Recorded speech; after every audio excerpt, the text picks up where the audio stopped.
耗费千亿打造的海上监狱，里面却只设立了一间牢房，并且还配备了10万名狱警日夜看守，而他们的目的竟只是为了看管我这名20岁的囚犯。即使我的四肢全部都被缚龙锁洞穿，也无法让前来报道的监狱长有丝毫安全感。只因我在3年前屠戮数十国的战神，杀得各国再无一名顶级强者，但我也在那一场大战中中了一种罕见的春毒。心智失控的我玷污了龙国唯一的女战神，导致她失去了一身的战力，沦为废人。最终杀人如麻的我心怀愧疚，主动在龙国长老的围捕下入狱赎罪，自此过上了暗无天日的监狱生活。唯一可以放风的时间，便是龙国遇上了无法战胜的凶犯时。而今天是我第6次放风，狱长解开我身上的一根锁链后，便带着我走了出去。我们杨氏排名第10的林家说想要你去帮忙处理一个人，事成之后必有重谢。那个人很强吗？不知道，林家只说那个人胆大包天，5星级都不能形容他。我眉头一皱，也来了一丝兴趣。很快典狱长便带我来到了林家。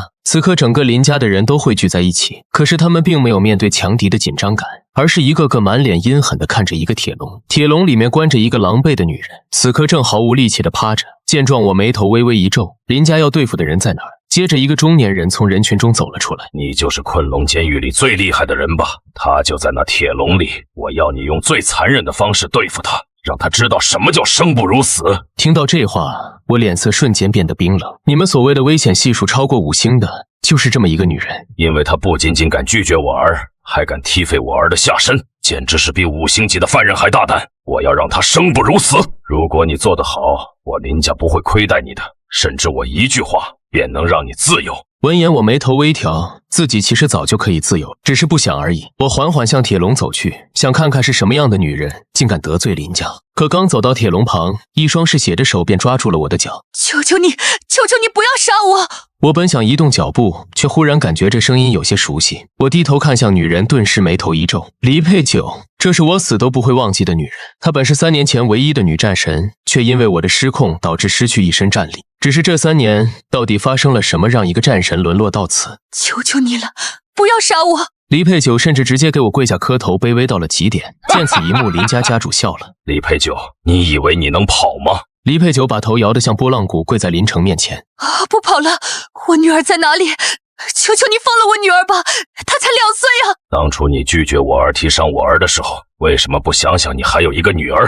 当初我儿子林风流也像这样求你放过他，可是你依旧踢碎了他的下身。那是我林家从昆龙监狱捞出来的人，是这个世界最凶残最残忍的人，就是用来对付你的。当然，或许也是用来对付小草的。不要！你们要是敢对小草，林家绝对不会放过你的。如果是以前，我林家有10个胆子，也不敢动你黎佩九的。可是自从你黎佩九被辱后，便被张家打压得不成样子了，哪里还能顾得上你这个黎家的耻辱？何况要是黎家在乎你，也不至于你10月怀胎的时候都是靠捡垃圾维持生活的。黎佩九绝望地抬起头，眼泪模糊了眼睛。片刻，他忽然嘶吼了起来：你们不能动小草！你们要是敢动小草，他爸爸不会放过你们的。听到此话，林家人都有些忌惮。能让一个战神变成这样的，应该是个狠人。黎佩九忙不迭地点头。对，就是他。他是一个杀人不眨眼的恶魔，你们动我他或许不在意，可是他要是知道你们动他的女儿，他会杀光你们的。林城眼里闪过一抹忌惮，但是很快他就镇定了下来。3年不见面，他或许早就死了，而且他要是敢露面，魔都张家自然会收拾他的。林城的话直接把黎佩九最后的一点希望打破了。你个恶魔，3年前你玷污了我，你在哪里？求求你快出现救救小草吧！他2岁了，会叫妈妈了，也会叫爸爸了。他一直问我爸爸去哪里了。而此刻的我早已是头皮发麻，整个人彻底呆在了原地。我陈无敌有女儿了，自己是一个恶魔，是一个被无数人称为地狱黑龙的魔王。我这种人也配有老婆有孩子吗？可是此刻黎佩九的话彻底击碎了我心中的坚冰，使我整个人颤抖了起来。我一把将黎佩九搂入怀中。我回来了，我陈无敌回来了。黎佩九娇躯一颤，熟悉的声音和气息让他想起了我是谁，但他本该仇恨我，可这几年残酷的生活让他没有了恨。求你救救小草！你放心，有我在，这世界上无人能伤小草。林家家主眼见我和黎佩九竟然相识，脸色一沉。怎么回事？但我却猛然抬头一声怒吼，身上束缚的几根缚龙锁尽数断裂。林家如我妻儿，今天我要大开杀戒，让整个林家如同地狱。林家内所有人都被我这股杀气压得瑟瑟发抖，林城更是骇然惊恐地看着我。你敢！我陈无敌纵横西方20年，不知道有多少死在我手上。你一个小小林家，我一脚便可踏碎。林城压着心中的恐惧，抬头盯着我。我林家可不是你说踏就能踏的，你若跪下赎罪，我可饶你，否则你们一家3口就死在这里吧。听完林城的话，我忽然笑了。随后我看向一旁脸色早已惨白的典狱长，他说我不能踏碎他林家，你说我能吗？典狱长脑袋轰鸣，差点就晕死过去。别说杨氏区一个林家，就算魔都的剧组都不够这个曾经的魔王屠戮啊！林家主，你们是不是真的抓了他女儿？快点放出来，否则真的就出大事了。林城双眸充血，根本听不进去典狱长的劝解。在他拥抱这个女人的时候，他早已经是死人了。传我命令，召我林家3大血杀统领，90血杀将，3000血杀卫。今天我要看看他如何踏碎我林家。别说3000血杀卫，就算3万，我陈无敌也屠之如狗。林城双眸被愤怒冲得血红，拳头握得嘎嘎作响。这时一道宛如惊雷的声音炸响：我血杀卫统领7杀在此，谁敢在林家放肆？接着就见一个带着可怕杀气的男子跨步而来，他身后跟着1000位气息恐怖的血杀将。这时地面又剧烈震动，随即一道可怕的嘶吼声传来：我血杀卫统领破军在此，谁敢放肆？我血杀卫统领贪狼将领，谁敢放肆？3000血杀的到来让林城气势冲天。陈无敌，我3000血杀技术降临，你想怎么死？黎佩九娇躯颤抖，身体更凉了一分。没想到我们一家3口会死在一起。不，我们不会死。3年前我不死，从此这世上没人能再杀死我。说完，我对着林城一步踏出，气势如虹。3000还远不够，把你所有人脉势力都叫出来。今天我要让你们知道什么叫血流成河。好，既然这是你最后一个愿望，我便让你如愿。说完，他开始打电话。很快，一个车队轰然驶来，数百黑衣大汉齐步跨出。我赵家来助林家一臂之力，我马家也来了。谁动林家，便是动我马家。一个又一个可怕的杨氏的大人物都来了。林城气势喷发，对着我的怒吼：5000人足以碾你成肉末，接下来只等你女儿，你们一家3口便可以团聚了。接着几个林家的打手拖着一个铁笼朝众人走来，铁笼里面关着一个脏兮兮的小女孩。见状，黎佩九直接呐喊起来：她是我们的小草！这一刻我如遭雷击，死死地盯着铁笼里的小女孩，一股钻心的痛让我双目血红。我抱着黎佩九一步一步走向铁笼。当我来到铁笼的时候，里面的小女孩忽然停止了哭泣，她瞪着还挂着泪滴的大眼睛，好奇地看着我。你是小草的爸爸吗？这一刻我的心如同糖一般全部化掉了。我直接大手一扯将铁笼撕开，随后轻轻地抱起了小女孩。对，我是爸爸，我是小草的爸爸。小草直接趴在我的胸膛，委屈地哭了出来。爸爸，你去哪里了？为什么不保护小草？他们打小草，小草好疼。我手臂的血管因为愤怒而一个个凸起。陈无敌，现在你们一家3口到齐，你们可以死了。说着，几个林家打手开始靠近我，我猛地转头怒吼一声，顿时所有人都感觉自己的脑袋要爆炸似的。等那声音消失后，那几个靠近我的林家打手就这么呆呆地站在原地。你们还站在那里干什么？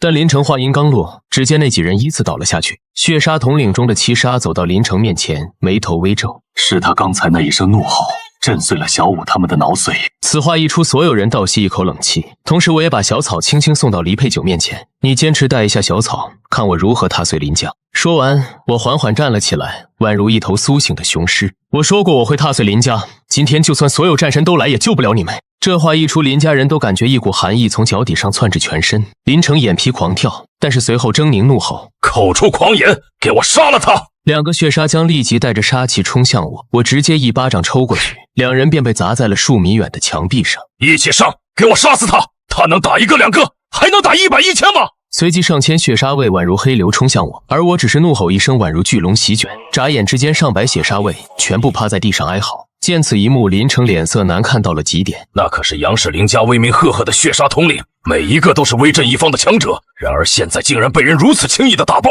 赵家马家，你们还不动手？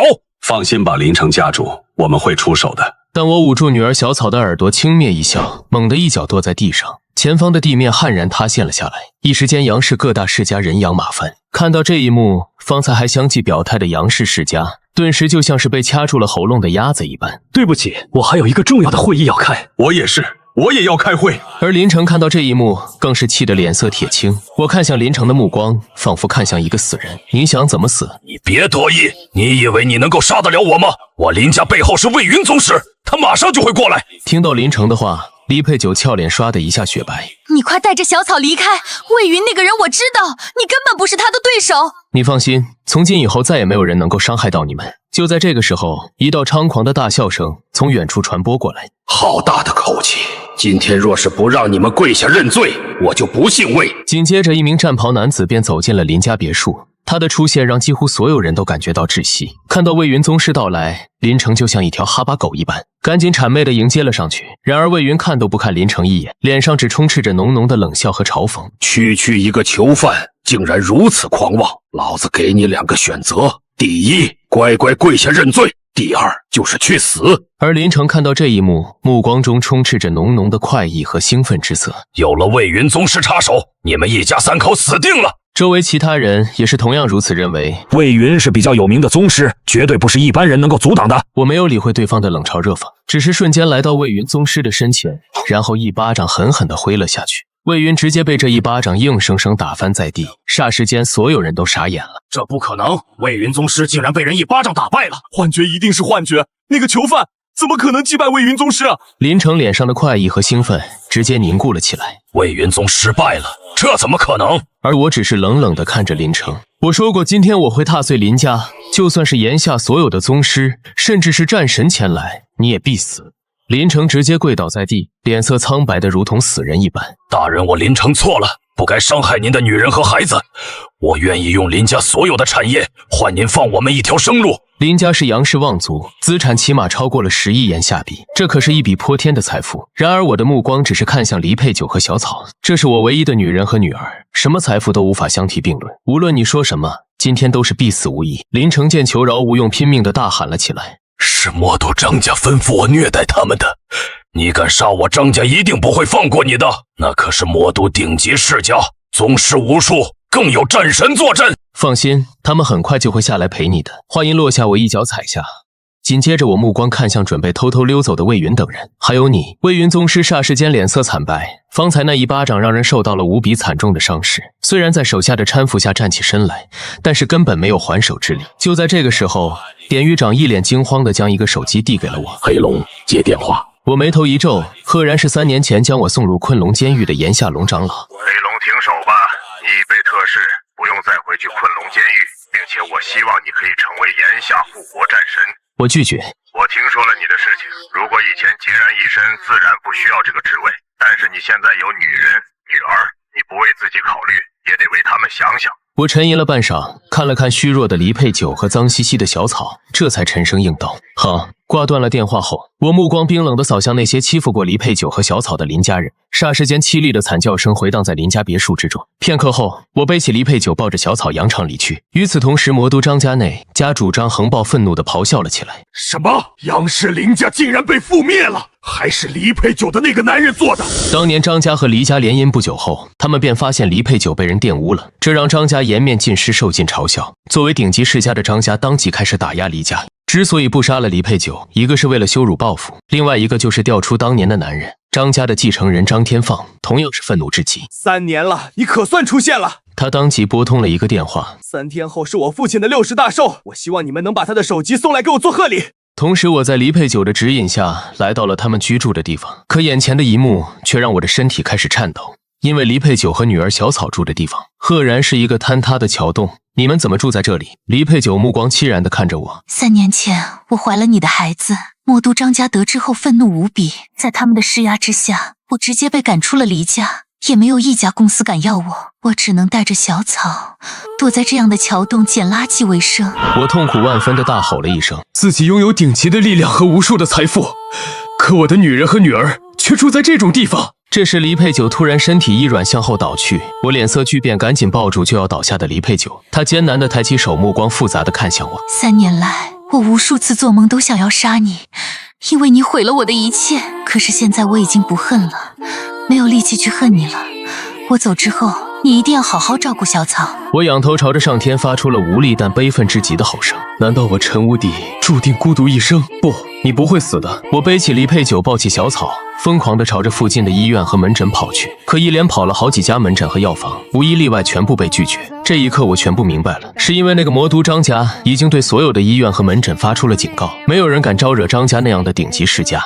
霎时间，滔天的煞气从我的身上席卷开来，周围所有人都感觉到浑身僵直，头皮发麻。见此一幕，旁边的医护人员顿时慌了，赶忙将黎佩九送入了手术室。片刻后，一名老医生走过来，无奈地叹息道：“病人的伤势太重了，又有多种顽疾缠身，恐怕很难就回来了。”我目光冰冷地看着这名老医生，我无论如何都会治好他的。接着，我将小草放到地上，小草，你在这里陪着妈妈，我去找草药，爸爸一定会治好妈妈的。我微笑着和小草拉勾勾，然后转身快速地离去。可当我带着几包草药兴奋地冲入了病房时，却没有发现黎佩九和女儿小草的踪影。这时，一个颤抖的身影从角落里面爬了出来。方才有一群凶神恶煞的人冲了进来，还留下了一张纸条。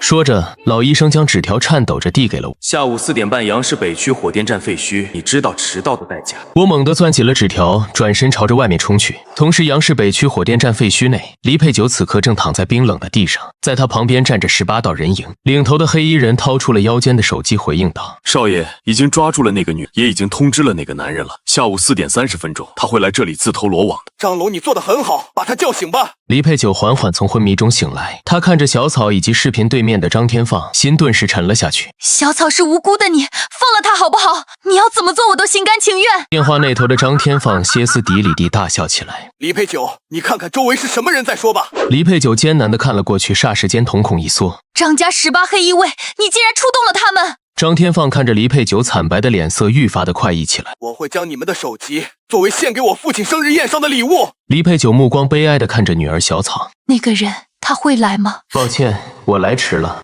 此刻我看着脸色惨白的黎佩九和眼眸含泪的小草，眼眸中迸射出摄人无比的寒芒，恐怖的杀意如同12级的飓风席卷开来。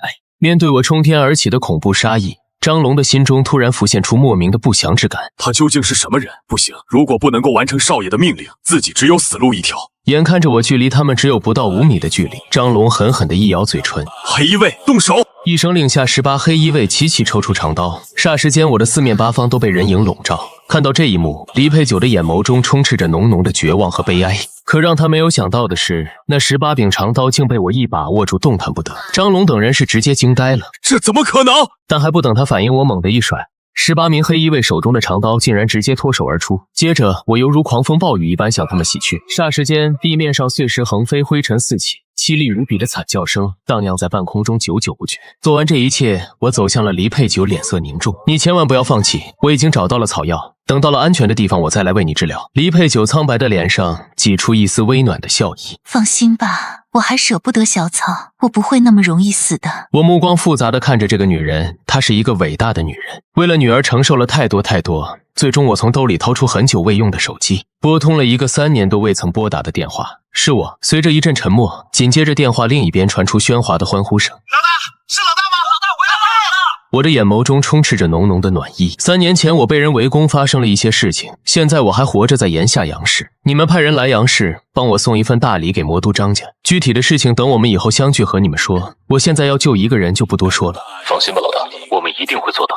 挂断电话之后，我怜惜地抱起小草，然后背起黎佩九，离开了这座充满了血腥味的废弃火电站。片刻后，我来到了一栋豪华的别墅前。此时，一名衣着华贵的公子哥正在众多保镖的簇拥之下打着高尔夫球。看到陌生人的闯入，公子哥脸色阴沉到了极点。你是谁？竟然敢打扰我的雅兴！霎时间，几十名保镖将我们团团包围，而我依旧是面无惧色。我要买你的别墅！听到我的话，公子哥哈哈大笑起来。你知不知道这栋别墅多少钱？旁边的保镖们也配合地吹捧了起来。我们公子可是杨氏10大望族之一赵家的大少爷赵良辰呐！这栋翡翠庄园豪华别墅造价好几个亿，加上地皮，起码价值10个亿下币。我直接打断了保镖们的吹捧，我用10倍的价格买。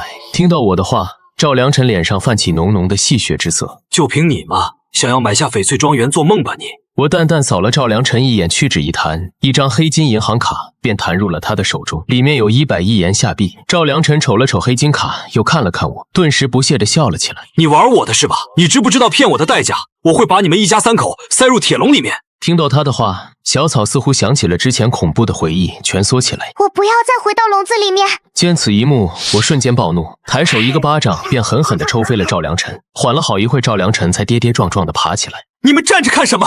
还不快给我动手！打死了我负责！一时间，几十名精锐的保镖便朝着我扑了过来。敬酒不吃吃罚酒，话音落下，我脚步一动，猛地冲了上去。不到片刻功夫，这些精锐保镖便被我一个个打翻在地。看到这一幕，赵良辰直接吓傻了。你不要过来啊！我可是杨氏望族赵家的大公子。就在这时，一道手机铃声突然响了起来。爸爸，有人冲进来翡翠庄园打我，你快来救我！什么？我这就带着人过来。挂断电话之后，赵良辰脸上的恐惧一扫而空。我爸爸赵天吉就要来了，他不会放过你的。听到赵天吉这个名字，我眉头微皱。如果没记错的话，此人就是之前帮助林城一起对付我的赵家。不过这个人在我覆灭林家的时候仓皇逃跑了。赵天吉来了也得给我跪着。不过我很喜欢这座翡翠庄园，很适合小草玩耍和病人养伤，所以我会等待一点时间。时间在赵良辰的恐惧中一点一滴的过去。忽然一道充斥着滔天怒火的声音炸响：谁敢动我儿子，我要将他碎尸万段！接着就见一名威严的中年男子猛地踏步进来，而赵良辰看到此人后赶紧迎接了上去。爸爸就是那个人，你一定要把他抓起来！赵天吉神色暴怒地看了过去，只是这一眼，他的身躯就狠狠地颤抖了起来。随即赵天吉一个巴掌便甩在了赵良辰的右脸之上。赵良辰直接傻眼了。爸爸，你打错了，我是你儿子，你打他！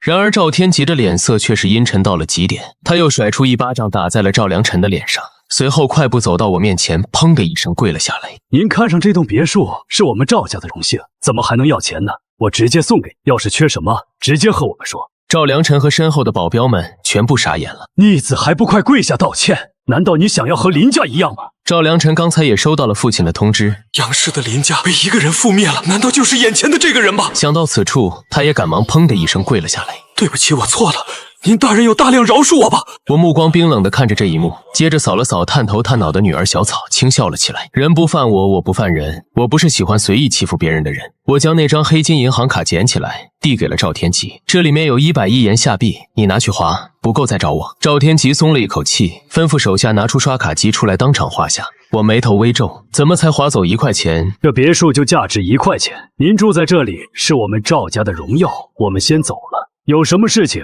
可以随时吩咐我们。说完，赵天吉赶紧起身，带着人快步走了出去。接着，我将黎佩九抱了起来，然后带着小草进入了别墅之中。小草，以后这就是我们的家了。爸爸，这就是我们的新家吗？真的不会有人赶我们出去吗？我眼眶一红，眼泪差点流下来了。不会再住桥洞了，没有人能够赶你们出去。听到我的话，小草开心地来到了黎佩九身旁。妈妈，你看到了吗？爸爸带着我们住大房子了。然而黎佩九早就已经晕了过去。妈妈，这是怎么了？手好凉啊！我蹲下来抚摸着小草的小脑袋。妈妈太累了，她睡着了。等到她睡醒过来，一切都会好。我将黎佩九抱起，找到一个干净的卧室。紧接着我脚步一踏，霎时间身上冒出丝丝的白气。半个小时之后，我方才轻舒了一口气。如果不是我在昆龙监狱从魔医莫天生的身上学到了很多医术，恐怕对此也是束手无策。现在只需要一段时间的静养就可以恢复了。就在这个时候，庄园外面突然传来一阵动静，我转身离去，轻轻掩上了房门。就见来者赫然是刚才离去的家主赵天吉，而地上还有一个个精致的礼盒。陈先生，翡翠庄园里面吃的喝的什么都没有，还有贵太太似乎受了伤，于是我买了一些衣服玩具，还有一些补品。小草看到后也赶紧跑了过来。爸爸，这个布娃娃好可爱。看着小草开心玩耍布娃娃的样子，我目光深深地看了一眼赵天吉。我记下了这份人情，我在杨氏还需要待一段时间，差一个跑腿的。你若是愿意。不等我说完，赵天吉就直接跪了下来。我愿意。此人强大无比，甚至能够碾压战神，跟着他未来一定能够有机会飞黄腾达。就在这个时候，一群黑衣人猛地冲进了翡翠庄园。赵天吉脸色一变，因为他从这些人的身上感受到一股强大的气息。但紧接着的一幕让赵天吉直接惊呆了。领头的一名黑衣人踏前一步，朝着我跪了下来。鬼诸葛拜见老大。而随着鬼诸葛的话音落下，身后的人齐齐跪倒了一大片。光头修罗拜见老大，火神拜见老大。